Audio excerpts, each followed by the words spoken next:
Livro Paramahansa Yogananda. A autobiografia de um yogi contemporâneo. Capítulo 41. Ídolo na Índia Meridional. Você é o primeiro ocidental, Sr. White, a entrar neste santuário. Muitos outros tentaram fazê-lo em vão. Ao ouvir minhas palavras, o Sr. Wright pareceu surpreendido e depois satisfeito.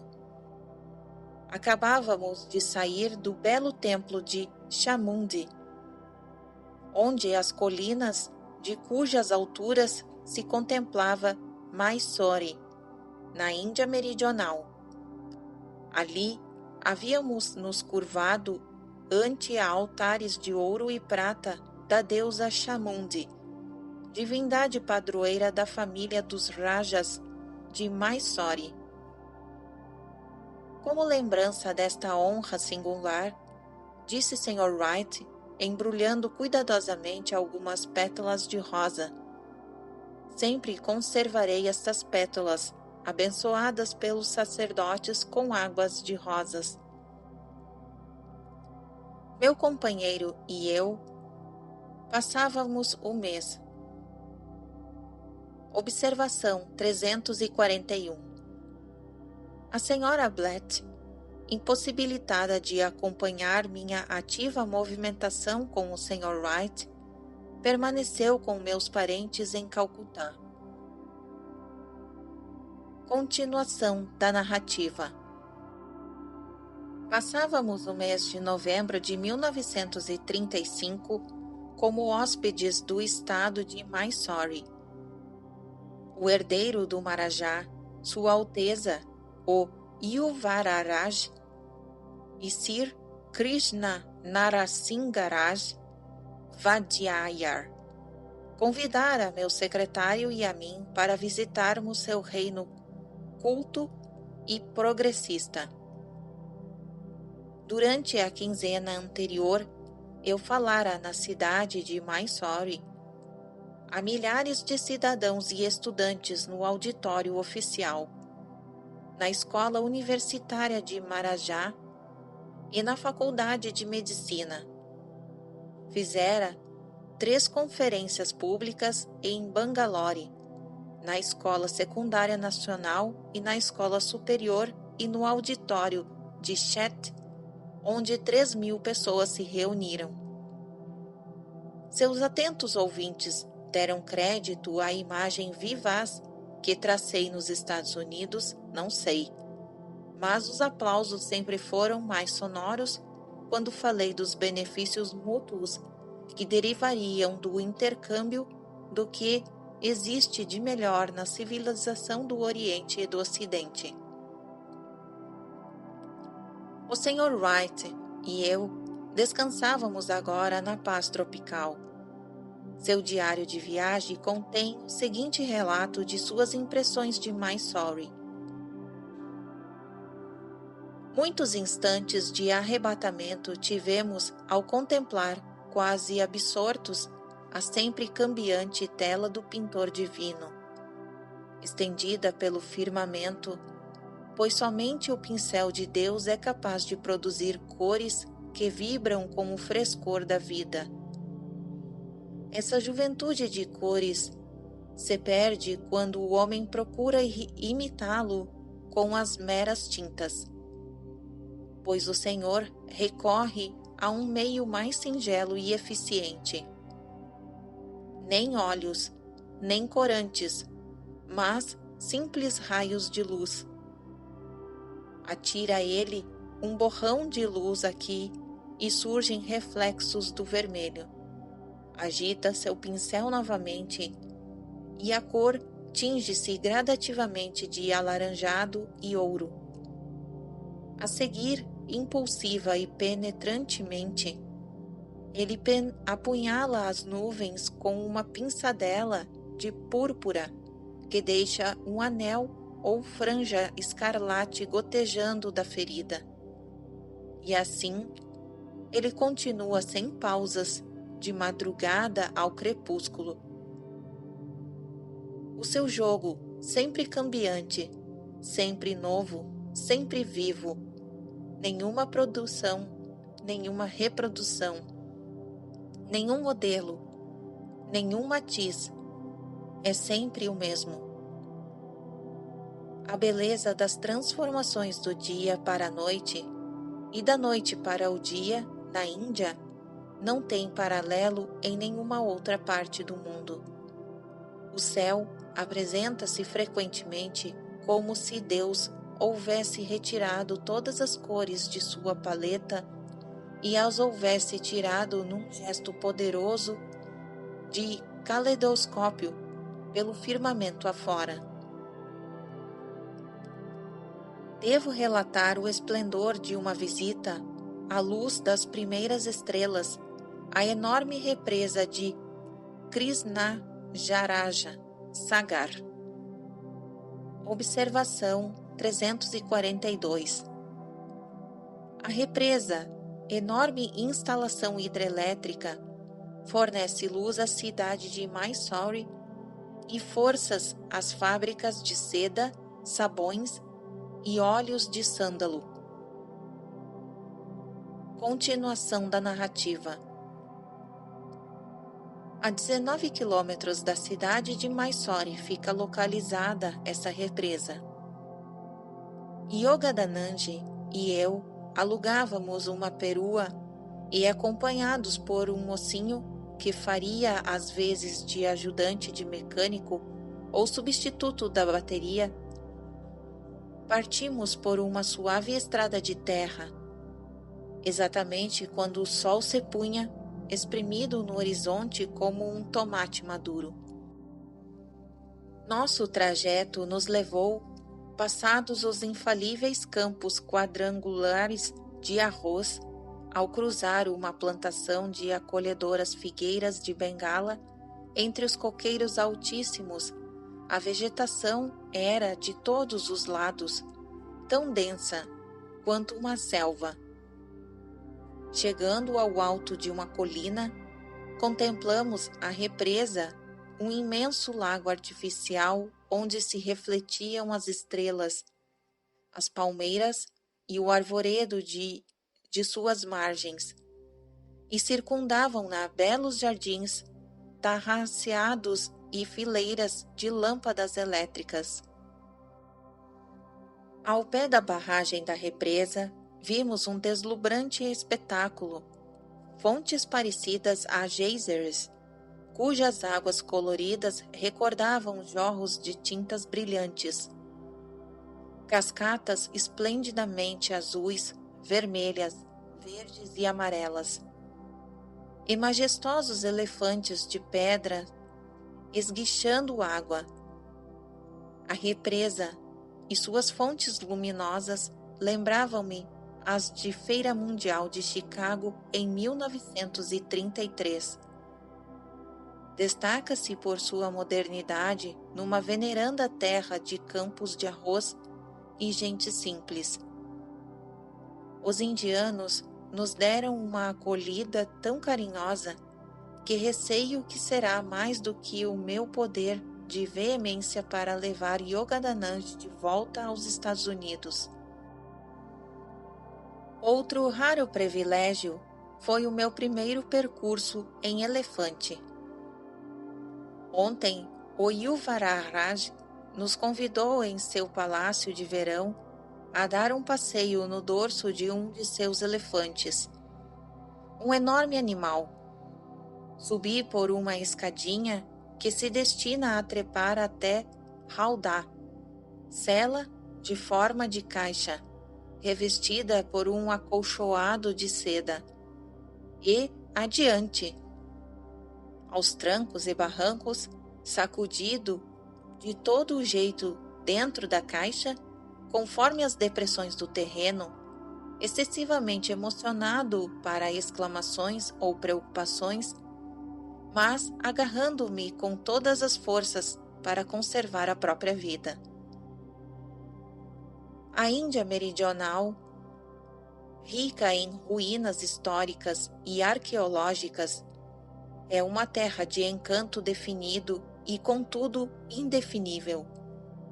Ao norte de Mysore, situa-se Hyderabad, pitoresco altiplano cortado pelo caudaloso rio Godavari. Encontra-se ali planícies extensas e férteis, e belas montanhas azuis de Nilgiris, e regiões com estéreis colinas de pedra calcária ou de granito. Longa e colorida é a história de Hyderabad, começando há 3.000 anos, sob o domínio dos reis Andhra, e continuando sob as dinastias hindus até 1294 d.C., quando a região passou por uma linhagem de governantes muçulmanos. A mais empolgante exposição de arquitetura, escultura e pintura de toda a Índia localiza-se em Hyderabad, nas antigas cavernas de rocha esculpida de Ellora e Ajanta. Em Ellora e Kailasa, enorme templo monolítico, possui figuras entalhadas de deuses, de homens e animais, nas estupendas proporções de um Michelangelo. Ajanta é sede de 25 mosteiros e 5 catedrais, todos escavados nas próprias rochas e sustentados por extraordinárias colunas em cujos arfrescos artistas e escultores imortalizaram seu gênio. Embelezam a cidade de Hyderabad, a Universidade de Osmania e a imponente mesquita Mecca Masjid, onde 10.000 muçulmanos se reúnem para a oração. O estado de Mysore, a mais de 900 metros acima do nível do mar, tem numerosas e densas florestas tropicais, morada de elefantes selvagens, linces, ursos, panteras e tigres. As duas cidades principais, Bangalore e Mysore, são limpas e atraentes, com muitos parques e jardins públicos famosos. A arquitetura e a escultura da Índia atingiram sua maior perfeição em Mysore, sob o patrocínio dos reis hindus dos séculos XI ao XV. O Templo de Belur, uma obra-prima do século XI, completado durante o governo do rei Vishnuvardhana, é insuperável em qualquer parte do mundo pela delicadeza de detalhes e estatuárias exuberantes. Os éditos inscritos na rocha, encontrados na região do norte de Mysore, datam do século III a.C.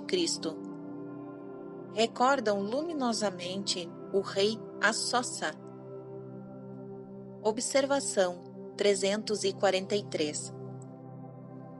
O imperador Ashoka erigiu 84.000 stupas, ou santuários, em várias partes da Índia, e subsistem 14 éditos inscritos em rocha e 10 colunas de pedras. Ele providenciou a construção de muitos reservatórios, diques e canais de irrigação, de estradas principais e secundárias, sombreadas por árvores e pontilhadas de albergues para viajantes, de jardins botânicos para fins medicinais e de hospitais para homens e animais. Fim da observação 343. Continuação da narrativa. Recordam luminosamente o rei Ashoka, cujo vasto império incluía a Índia, o Afeganistão e o Beluquistão. Gravados em vários dialetos, os Sermões na Rocha, de Assossa, testemunham o notável índice de instrução alcançado em sua época. O Edito na Rocha número 13 condena as guerras. Nada considerem como verdadeira conquista. Só a religião o é. O Edito número 10 declara que a legítima glória do rei depende do progresso moral que ele ajuda seu povo a atingir. O Edito número 11 define a autêntica dádiva como sendo não os bens, mas o bem, a difusão da verdade. No Edito número 6, o querido imperador convida seus súditos a discutirem os novos negócios públicos com ele a qualquer hora do dia ou da noite, acrescentando que pelo desempenho fiel de seus deveres monárquicos, ele estava resgatando a dívida que tinha para com seus companheiros ou homens. Assossa era o neto do temível Chandragupta Maurya, que destruiu as guarnições militares deixadas na Índia por Alexandre o Grande e derrotou o exército macedônico invasor chefiado por Seleuco em 305 a.C. Chandragupta recebeu então em sua corte em Pataliputra o embaixador grego Megasthenes, que nos deixou descrições da Índia feliz e empreendedora de sua época. Observação 344. A cidade de Pataliputra, a moderna pátria, tem uma história fascinante. O Senhor Buda visitou o lugar no século VI a.C., quando era apenas uma fortaleza sem importância. Ele fez uma profecia. Enquanto o povo ariano afluir a esta região, enquanto os mercadores viajarem, Pataliputra se tornará para eles a cidade principal, um centro para o intercâmbio de todas as espécies de mercadorias. Esse trecho foi registrado em Mahaparinirvana Sutra. 2 séculos mais tarde, Pataliputra tornou-se a capital do vasto império de Chandragupta Maurya.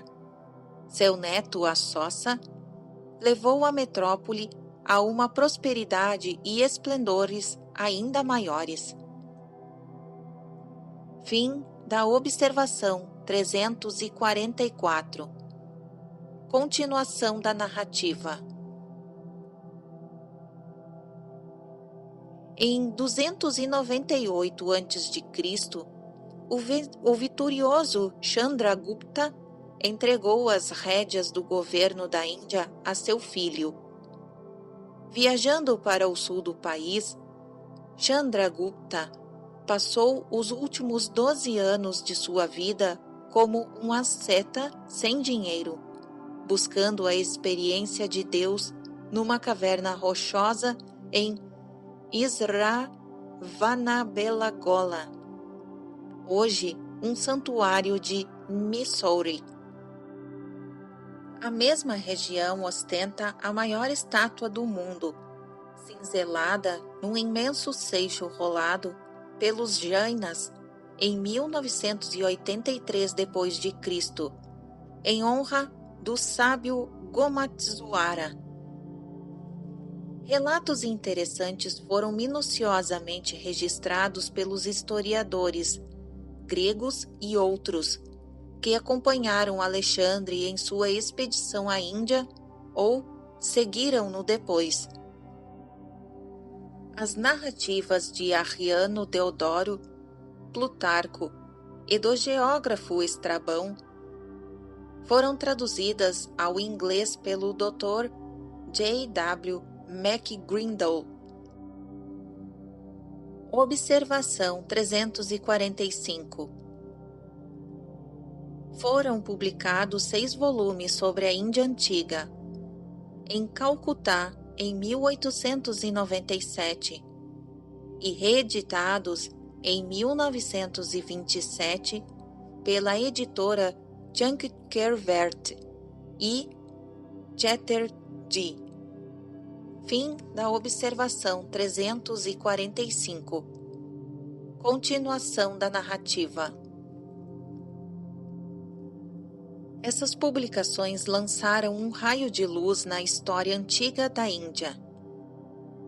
O aspecto mais admirável da fracassada invasão de Alexandre foi o profundo interesse que ele demonstrou pela filosofia hindu e pelos iogues e santos encontrados intermitentemente, cuja companhia ele buscava com ansiedade.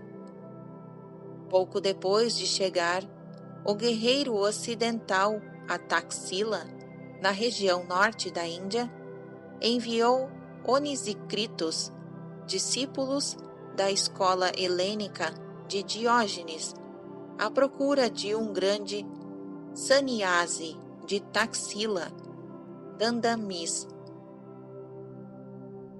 Salve, ó mestre de Brahmenes, disse Onisícritos, depois de encontrar Dandamis em seu retiro na floresta. O Filho de Deus, o poderoso Zeus, Alexandre, soberano Senhor de todos os homens, solicita sua presença. Se consentir, ele o recompensará com grandes dádivas.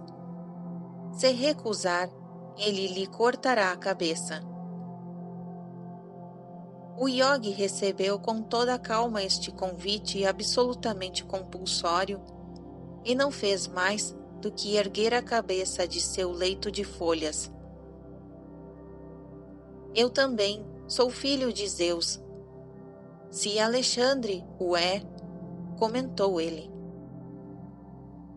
Nada quero do que pertence a Alexandre, pois estou contente com o que tenho, enquanto observo que ele vagueia errante com seus homens, através de mares e terras, sem nenhum proveito, e nunca põe fim às suas andanças. Vá e diga a Alexandre que Deus, o Supremo Rei, jamais é o autor de erros insolentes, mas o Criador da luz, da paz, da vida, da água, do corpo humano, das almas. Ele recebe todos os homens quando a morte os libera, e não está sujeito em absoluto à doença fatal. Unicamente ele é o Deus de minhas homenagens, que abomina o assassínio e não incita guerras. Alexandre não é nenhum Deus, uma vez que deverá provar o gosto da morte, continuou o sábio, com tranquilo desdém. Como pode alguém como ele ser o senhor do mundo quando ainda não conseguiu se instalar no trono do domínio interno do universo? Nem entrou vivo ainda na região dos mortos, nem mesmo conhece o percurso do sol sobre as vastas nações das terras. Muitas nem sequer ouviram o seu nome. Após esse castigo, sem dúvida, o mais cáustico dos que investiram contra os ouvidos do Senhor do mundo, o sábio acrescentou ironicamente: se os domínios atuais de Alexandre não são bastante espaçosos para os seus desejos, que ele atravesse o Ganges. Ali encontrará um país capaz de sustentar todos os seus homens. Observação 346. Nem Alexandre, nem qualquer de seus chefes militares jamais cruzou o Ganges. Encontrando descidas, resistências a noroeste, o exército macedônico amotinou-se, recusando-se a ir mais longe. Alexandre foi obrigado a renunciar à Índia. Procurou conquistas posteriores na Pérsia. Fim da observação 346. Continuação da narrativa. As dádivas que Alexandre promete são inúteis para mim, continuou Dandamis. O que eu aprecio e tem real valor são árvores que constituem meu abrigo, plantas viçosas que me fornecem o alimento diário, a água que me sacia a sede. Bens acumulados com preocupação e ansiedade tendem a revelar-se ruinosos àqueles que os ajuntaram, produzindo somente a tristeza e a vergonha que aflige tantos homens não iluminados.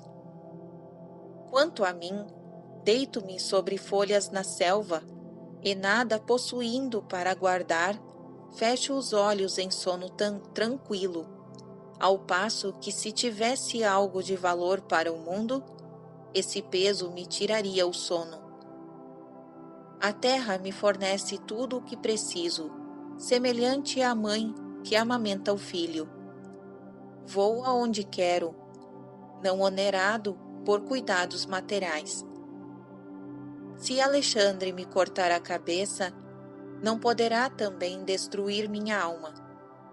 Minha cabeça, então silenciosa, e meu corpo, como um traje rasgado, permanecerão na terra, donde seus elementos químicos foram extraídos. Eu, então, vindo a ser espírito, subirei a Deus. A todos nós, Ele enclausurou na carne e nos colocou na terra para verificar se aqui embaixo viveríamos em obediência aos seus mandamentos. E Ele nos exigirá, ao partirmos daqui, a prestação de contas de nossas vidas. Ele é o juiz de todo o mal praticado. Os queixumes do oprimido ordenarão a punição do opressor. Deixe que Alexandre aterrorize com ameaças os homens que ambicionam riquezas e temem a morte. Contra os brahmanes, suas armas são inofensivas. Nós nem amamos o ouro, nem receamos a morte. Vá, pois, e diga a Alexandre isso. Dandamis não precisa das suas ninharias, e por isso não irá. E se Alexandre quer alguma coisa de Dandamis, que venha ele mesmo até aqui. Onisecritus transmitiu devidamente a mensagem. Alexandre ouviu-a com atenção concentrada e sentiu mais forte do que nunca o desejo de ver Dandamis. Reconhecendo neste, apesar de velho e nu, alguém que lhe era superior, único, antagonista invencível do conquistador de numerosas nações. Alexandre convidou para virem a Taxila vários ascetas brahmenes, famosos por suas habilidades em responder às questões filosóficas com sabedoria de oráculo. Plutarco dá uma relação dessas escamuçadas verbais. O próprio Alexandre formulou todas as perguntas. Quem são mais numerosos, os vivos ou os mortos? Os vivos, pois os mortos não existem. Quem dá nascimento aos maiores animais, o mar ou a terra? a terra, pois o mar é somente uma parte dela. Qual é a fera mais inteligente das feras? Aquela que o homem ainda não conhece. O homem teme o desconhecido. O que existiu primeiro, o dia ou a noite? O dia, surgindo um dia antes. Esta resposta fez que Alexandre traísse a sua surpresa. O Brahmenes acrescentou: perguntas impossíveis exigem respostas impossíveis. Qual o melhor modo de um homem se fazer amado? O homem será amado se de posse de um grande poder não se fizer temido. Como pode um homem tornar-se um Deus? Observação 347. Por esta pergunta, podemos supor que o filho de Zeus duvidou, naquela oportunidade, de que já tivesse alcançado a perfeição. Continuação da narrativa. A resposta foi: fazendo o que é impossível que um homem faça. O que é mais forte, a vida ou a morte? A vida, porque carrega tantos males. Alexandre conseguiu levar da Índia, como seu instrutor, um verdadeiro yogi. Este homem era Kalyana Shawasmi Isfinis, chamado Calanus pelos gregos. O sábio acompanhou Alexandre à Pérsia. Em dia previamente determinado em Susa, na Pérsia, Calanus desfez-se de seu velho corpo, subindo a uma pira fúnebre, à vista de todo o exército macedônico. Os historiadores recordam o assombro dos soldados ao observarem que o iogue não temia a dor nem a morte. Nenhuma só vez ele se moveu de sua posição enquanto era consumido pelas chamas. Antes de partir para a cremação, Calanus abraçara muitos de seus companheiros mais íntimos, mas abstivera-se de dar adeus a Alexandre, a quem o santo hindu disse simplesmente: vê-lo-ei mais tarde em Babilônia. Alexandre deixou a Pérsia e 1 ano mais tarde morreu em Babilônia. A profecia do guru indiano fora uma declaração de eterna presença de que ele estaria com Alexandre na vida e na morte. Os historiadores gregos nos deixaram muitas descrições vívidas e inspiradoras da sociedade hindu. A lei hindu, disse Arriano, protege o povo e ordena que nenhum só dos habitantes, sob quaisquer circunstâncias, seja escravo, mas que, gozando eles próprios de liberdade, respeitem a dos outros, concedendo-lhes igual direito. Observação 348. Todos os observadores gregos comentam a ausência da escravidão na Índia, em contraste com a estrutura da sociedade helênica.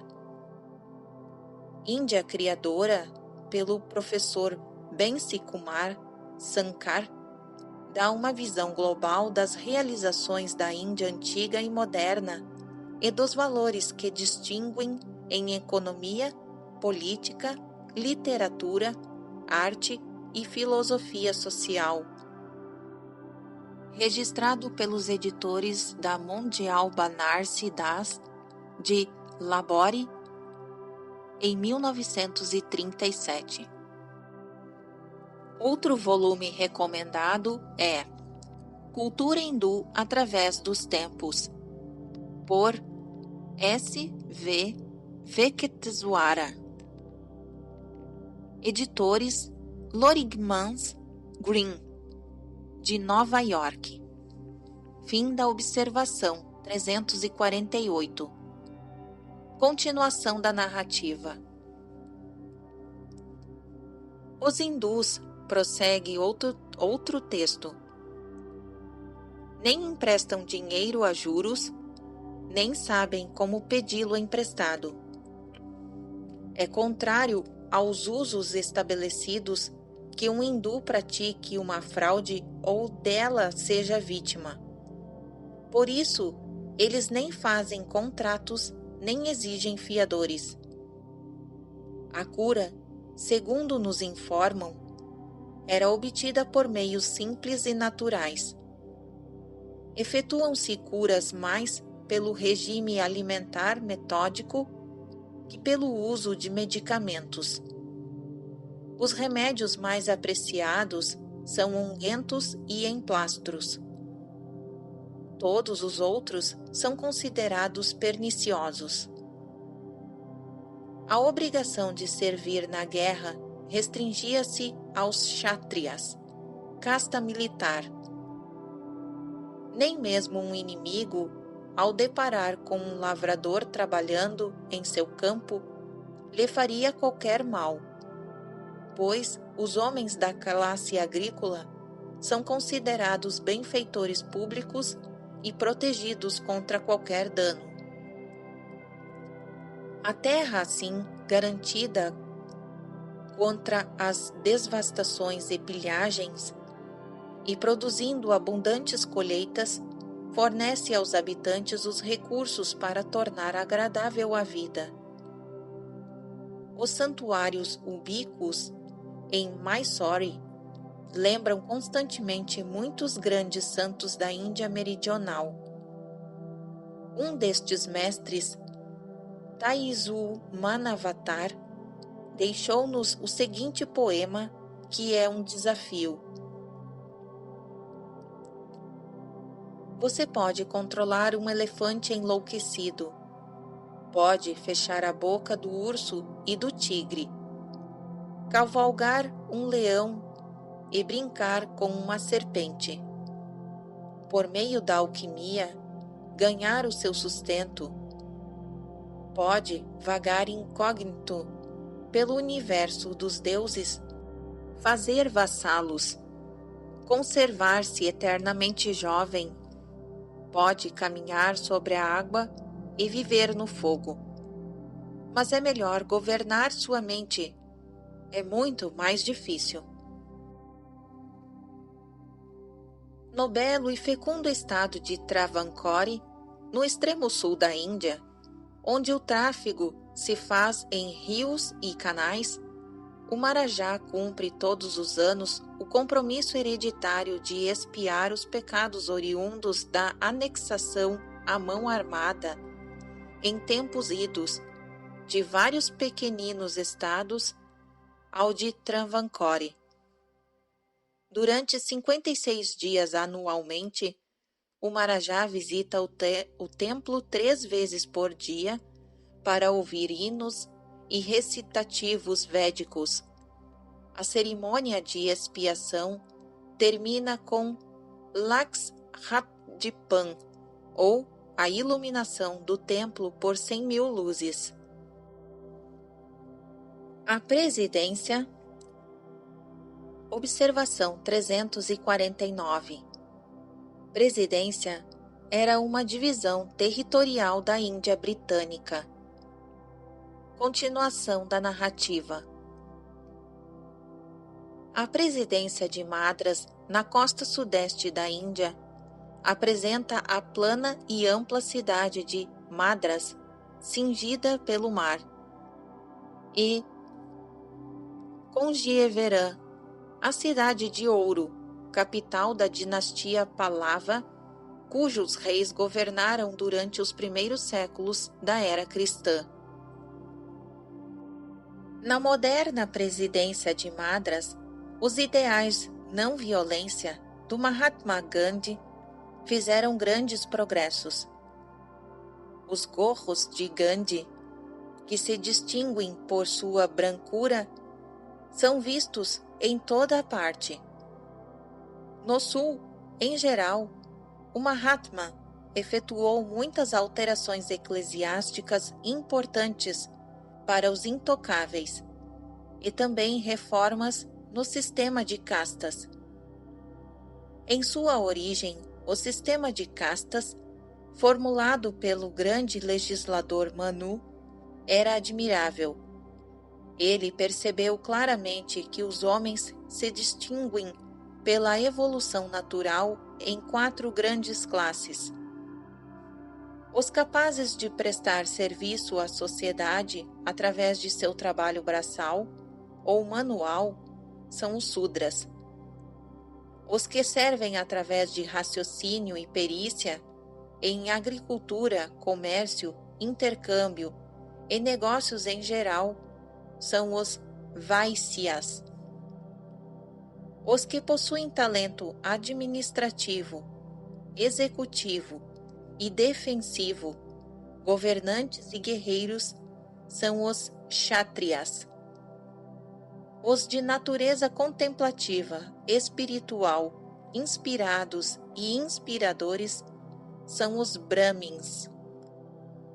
Declara o Mahatma Bharata: nem nascimento, nem sacramentos, nem estudo, nem antepassados podem determinar se alguém nasceu 2 vezes. Isto é, nasceu Brahmin. Somente o determinam caráter e conduta. Observação 350.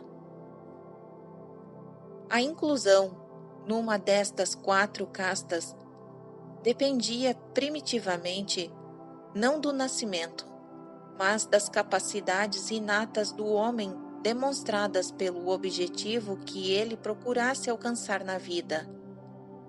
Diz-nos um artigo de West, em janeiro de 1935. Este objetivo poderia ser: número 1, Kama, desejo, atividade relacionada com a vida dos sentidos, estágio de Sudra. Número 2, Artha, ganho, satisfação pelo domínio dos desejos, estágio de Vaisya. Número 3, Marma, autodisciplina, a vida de responsabilidade e de ação correta, estágio de Kshatriya. Número 4, Moksha, liberação, a vida de espiritualidade e de ensino religioso, estágio de Brahmin. Estas 4 castas prestam serviço à humanidade empregando: número 1, o corpo; número 2, a mente; número 3, força de vontade; número 4, o espírito. Estes 4 estágios têm seus correspondentes nas eternas gunas, ou qualidades da natureza, temas rejas e samva, obstrução, atividade de expansão, ou matéria, energia e inteligência. Cada uma das 4 castas apresentam os seguintes correlações com as gunas. Número 1, temas, ignorância. Número 2, temas rajas, misto de ignorância e atividade. Número 3, Raja Samva, misto de atividade correta e iluminação. Número 4, Sattva, iluminação. Deste modo, a natureza de cada homem define a casta que ele pertence, pela predominância nele ou de uma só guna ou da mistura das duas.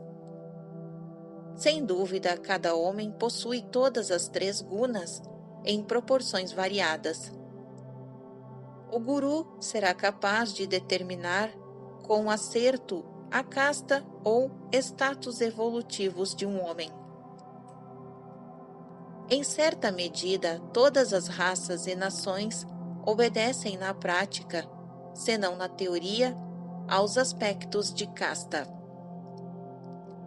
Onde há grande licença ou suposta liberdade, particularmente no caso de união consanguínea entre os extremos das castas naturais, a raça degenera e extingue-se. O Purana Samhita compara os filhos de tais uniões aos híbridos estéreis, por exemplo, a mula que é incapaz de propagar sua própria espécie. As espécies artificiais são finalmente exterminadas. A história oferece provas abundantes de numerosas grandes raças que não têm mais uma só representante vivo. Acreditam os pensadores mais profundos que os sistemas de castas da Índia é um freio ou preventivo contra a libertinagem, pois preservou a pureza da raça e permitiu-se sobreviver às vicissitudes durante milênios, enquanto muitas outras raças antigas desapareceram completamente. Fim da observação 350. Continuação da narrativa. Manu ensinou que os membros de uma sociedade merecem respeito na medida de sua sabedoria, virtude, idade, parentesco ou, por último, riqueza. Homens ricos na Índia védica eram sempre desprezados se fossem avarentos ou contrários às obras de caridade. Aos homens de grande fortuna, mais destituídos de generosidade, reservava-se uma posição social inferior.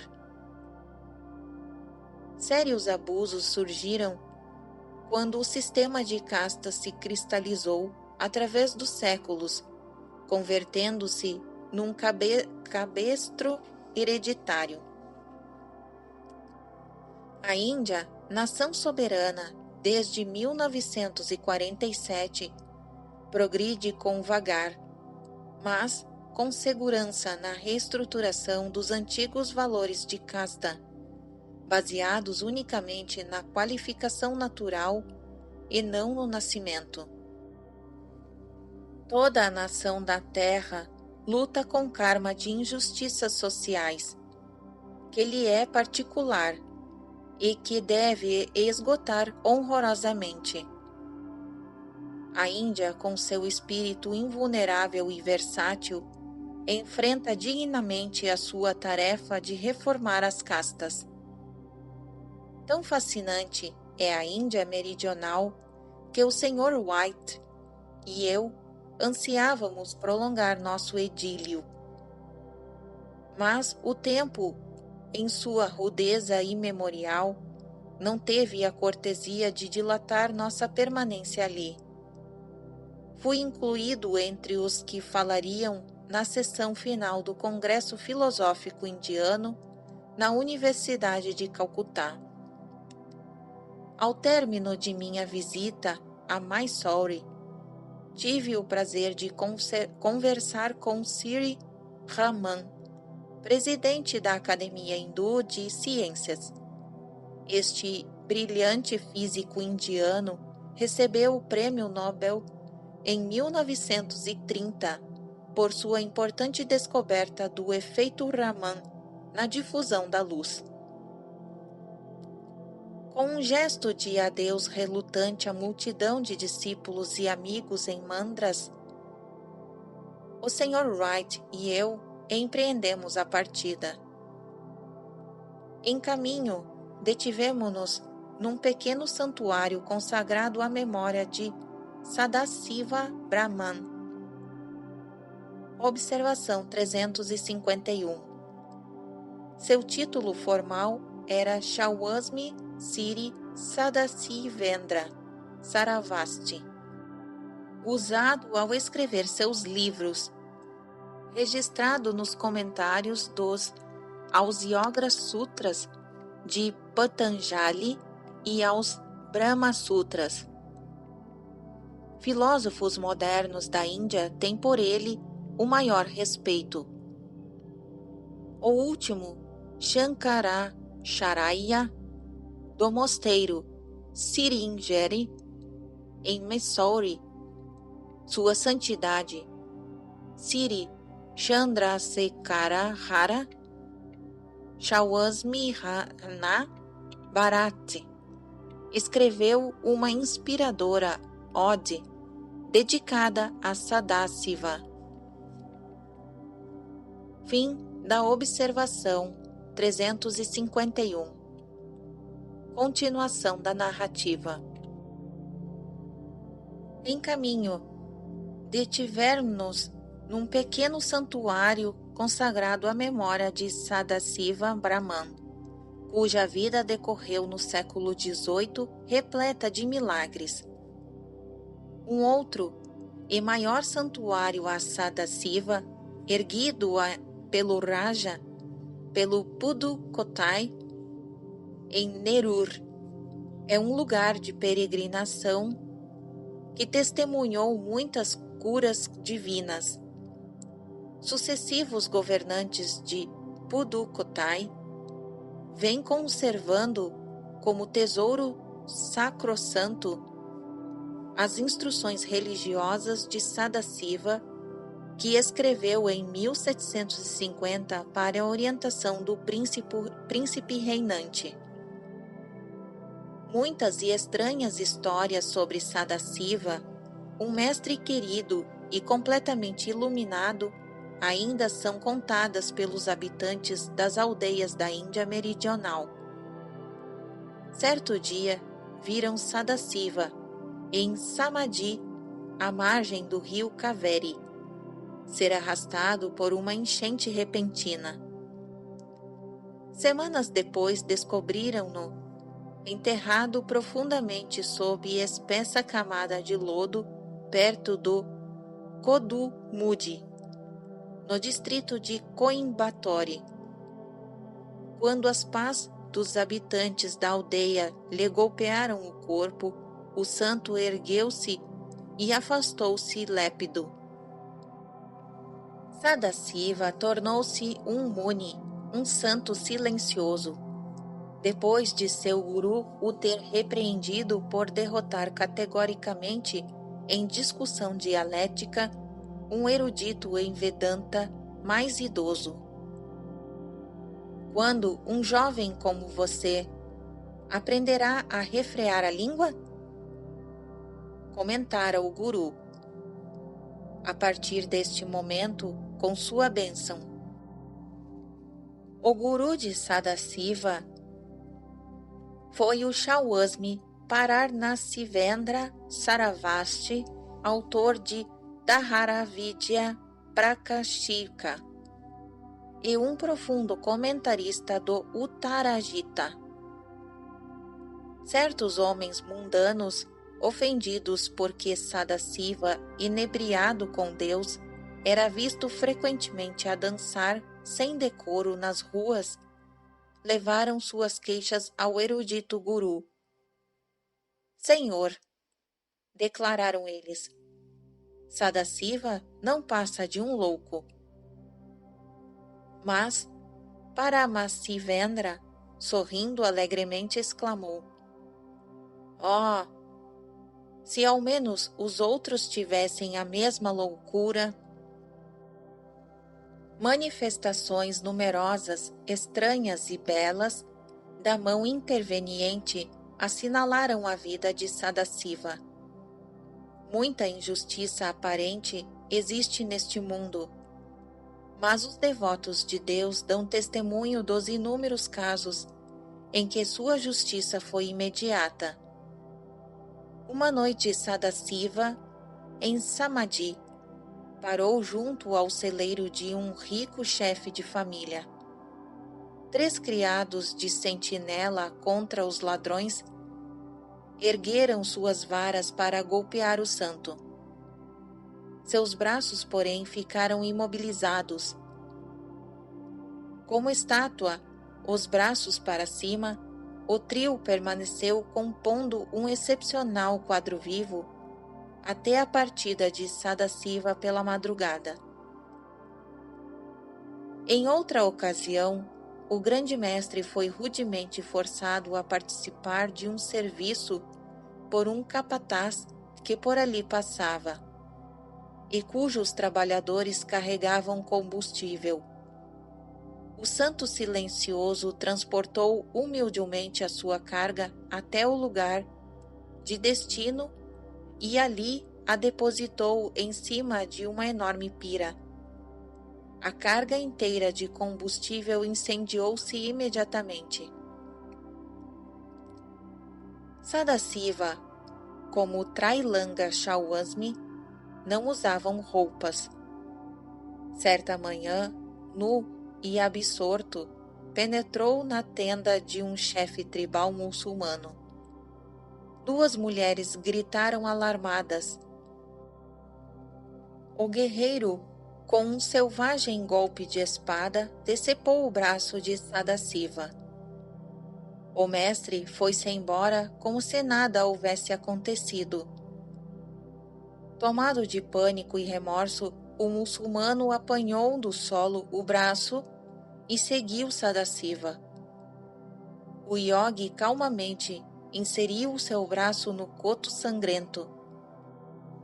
Quando o chefe da tribo implorou o mínimo, alguma instrução espiritual, Sadasiva escreveu com o dedo na areia: não faça o que quer, e então poderá fazer o que preferir.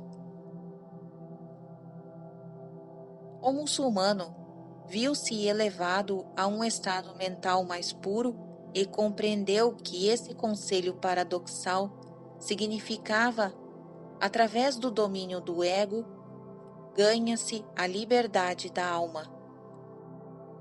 Tão grande foi o impacto espiritual daquelas poucas palavras que o guerreiro se tornou um discípulo digno de Sadasiva. Seus conhecidos anteriores não mais o reconheceram. As crianças da aldeia expressaram certa vez diante de Sadasiva o desejo de assistir a um festival religioso em Madura, a 240 quilômetros de distância. O iogue fez um gesto aos pequenos para que tocassem o seu corpo. Instantaneamente, o grupo inteiro foi transportado a Madura. As crianças perambularam felizes entre os milhares de peregrinos. Dentro de poucas horas, o iogue trouxe para casa os seus pequenos volumes, usando o mesmo simples meio de transporte. Os pais, assombrados, ouviram as vívidas narrativas sobre a procissão de imagens em Madura e notaram que as crianças traziam pacotes de doces característicos daquela cidade. Um jovenzinho incrédulo zombou do santo e da história. Por ocasião do festival religioso subsequente, realizado em Cirangan, o mocinho acercou-se de Sadasiva. Mestre, disse ele escarnecendo, por que não me leva ao festival de Saringan, como levou as outras crianças à Madura? Sadasiva aqueceu-se, e o jovenzinho encontrou-se imediatamente entre a multidão da distante cidade. Mas aí, quando o adolescente quis regressar onde estava o santo, o fatigado rapazinho voltou a seu lar pelo método prosaico a da locomoção a pé. Antes de deixarmos a Índia Meridional, o Sr. Wright e eu fizemos uma peregrinação à colina sagrada de Arunachala, perto de Tiruvannamalai, para nos encontrarmos com Sri Ramana Maharishi em seu ashram.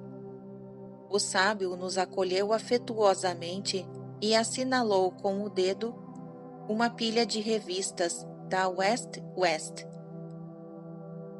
Durante as horas que passamos com Maharishi e seus discípulos, ele permaneceu silencioso, sua face amena irradiando amor e sabedorias divinos. Para ajudar a sofredora humanidade a reconquistar seu aquecido estado de perfeição, Sri Ramana ensina a formular sem pausas esta pergunta: quem sou eu? Indiscutivelmente, a grande interrogação. Rejeitando com rigor todos os outros pensamentos, o devoto cedo descobre que está se aprofundando cada vez mais em seu verdadeiro ser, e deixam de surgir os desvios e perplexidades de outras reflexões. O iluminado sábio da Índia Meridional escreveu: dualidades e trindades em algo estão dependuradas. Sem suporte é que nunca aparecem. Encontre em que se agarram, elas se soltam e tombam. Existe a verdade. Quem a vê nunca titubeia.